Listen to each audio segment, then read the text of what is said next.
Welcome, today I'm showing how to activate Hey Google option into XIAOMI 12T. First of all, open your Google application, this one. Next up, in the top right corner we got our Google account icon. Tap it and choose settings.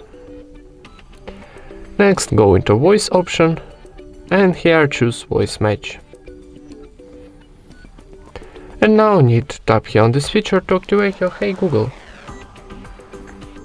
Now need to give access to your assistant, tap next, and I agree. And how you can see, Hey Google is ready to use. Tap continue. And that's it.